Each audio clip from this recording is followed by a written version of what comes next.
Olha, antigamente, assim, eu sempre disse tudo que eu digo. Eu não iniciei uma era depois que eu me divorciei. Só que antes, como eles me consideravam o maior evangelista do Brasil, porque gente a beça se convertia comigo, eu estava em todas as mídias, da Rede Globo a tudo mais todo dia. Tinha opinião sobre todas as coisas que vinham, me traziam. Eu tinha ideias formadas e opiniões a serem dadas. E na perspectiva humana, eu reunia sentimentos humanitários com a compaixão e justiça do Evangelho, e como o povo todo, porque esses caras têm pavor de povo, como o povo todo tinha aquele olhar de uma veneração sublime a meu respeito, então eles se controlavam. O próprio Silas, o Silas dizia, não, só nasce um Caio Fábio de 200 em 200 anos. Ele dizia para mim, ele ia lá no meu gabinete e dizia, o que significa isso? Um desertor, é isso? Não. Ou não, alguém que critica dessa forma? Não, era uma pessoa com a minha capacidade. Ah, com a tua capacidade. De ir naquele ecletismo cultural de uma banda a outra, de física quântica, qualquer outra coisa. Ele dizia, não, só nasce um cara assim de 200 em 200, tem que respeitar e tal. Mas, ao mesmo tempo, eu sabia que ele estava esperando uma oportunidade para enfiar um punhal no fígado. Aqui, ó. E foi o que ele fez, né? Primeiro, o que é que ele fez?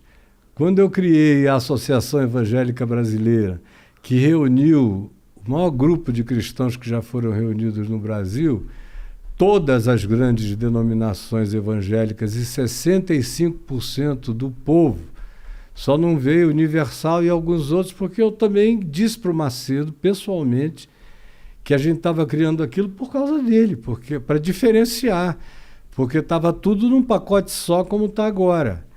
E eu tive várias conversas com ele a respeito disso, ele queria porque queria entrar, eu preciso dessa respeitabilidade, dessa ética, a credibilidade. Dessa credibilidade. Pois bem, eu falei, mas não dá, amigo.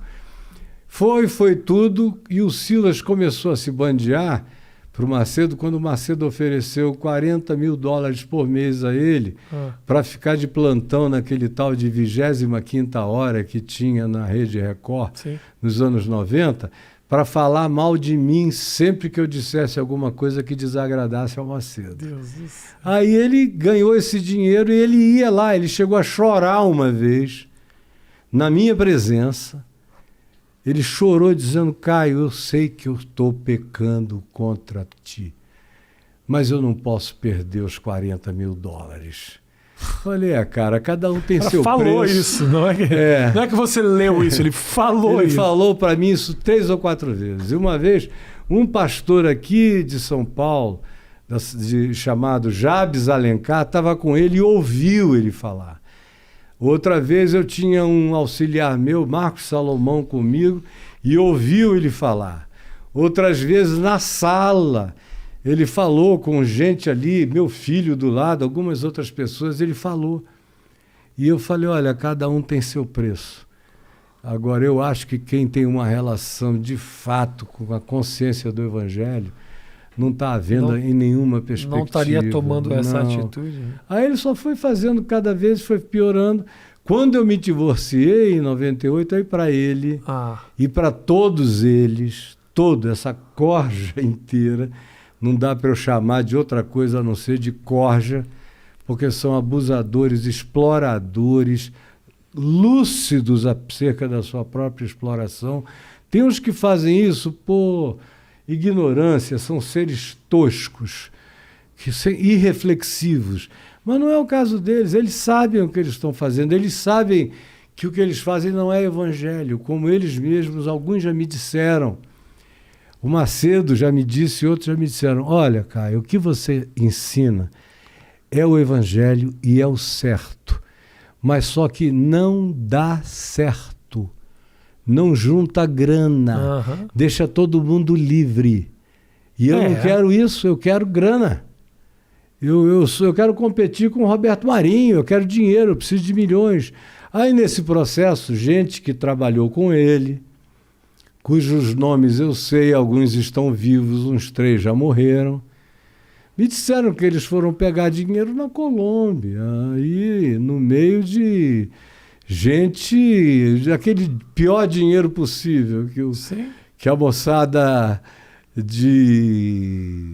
dos lugares de processamento e de venda mundial do rastilho de neve estavam oferecendo para lavar. Para lavar. Olha, fica com 30% e devolve o resto para a gente, viaja pelo gasofilácio da igreja, devolve para lá, fica com isso, para você. Grana, indiscriminadamente. É o negócio da igreja não pagar imposto, essas coisas, né? Aí é tão fácil isso ali para eles, né? É como Constantino, que cooptou, transformou o evangelho em cristianismo no 4º século, fazendo a mesma coisa.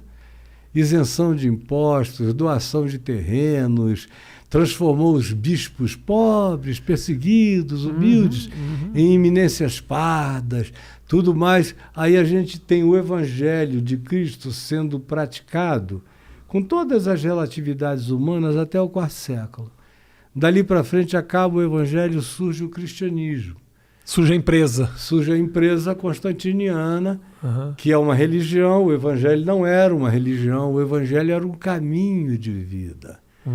Jesus ensinou um caminho para qualquer um andar, para ser praticado como vida nas relações humanas.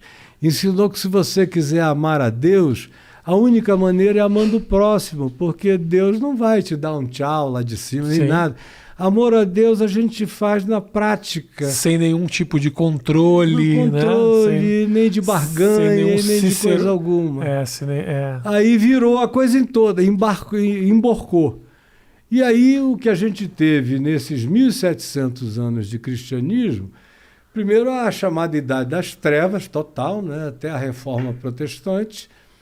A Reforma Protestante deu uma melhorada. A Reforma Protestante, a meu ver, não é a saída, porque é uma reforma. Assim, é tipo fazer uma bariátrica, lipoaspiração, essa coisa. Vamos botar um jeitinho diferente. No entanto, o que Jesus disse é que ninguém bota remendo de pano novo em veste velha, porque o pano novo vai corroer o cirzimento da veste velha e o buraco vai ficar cada vez maior. Jesus não era reformista. Jesus disse, não se põe vinho novo em odres de couro de cabrito, animal, porque a gente bota o vinho novo no odre novo e eles têm que coexistir. Se você botar vinho novo no odre velho, ele já vai estar todo fermentado, ele ficou vinagrado e vai arrebentar o couro, você vai perder o vinho. Então, a vontade de Jesus manifesta é que em cada geração começasse tudo outra vez. A vontade de Jesus não tinha um processo cumulativo. Era de renovação. De renovação. Toda geração tem que saber que Cristo morreu por você, ressuscitou por você, e o evangelho está começando em você. E se não for assim, vira religião e se corrompe, vira reformismo, que não acaba mais. Mas é isso que eu digo, que estou dizendo, para responder a tua pergunta, a vida inteira, há 49 anos que eu digo isso, e depois que eu me separei, tudo que eu dizia que eles aplaudiam antes passou a ser heresia, porque o povo antes estava comigo. Aí eles passaram a falar dos púlpitos, que eu tinha me tornado ateu, que eu tinha virado o anticristo. Você era um desertor ali, né? Claro, eles precisavam de alguma maneira te apagar, né? E aí durante talvez uns 15 ou 13 anos, eu fiquei quieto. Eu fazia as minhas coisas, sempre fui livre e continuei livre. Aí eu falei, não, isso tem data, isso tem prazo de validade. Aí quando eu vejo agora, essa coisa está mudando de uma maneira tão extraordinária, porque eu dizia, vocês podem guardar isso como mentira no coração de vocês, mas os seus filhos e os seus netos vão me procurar.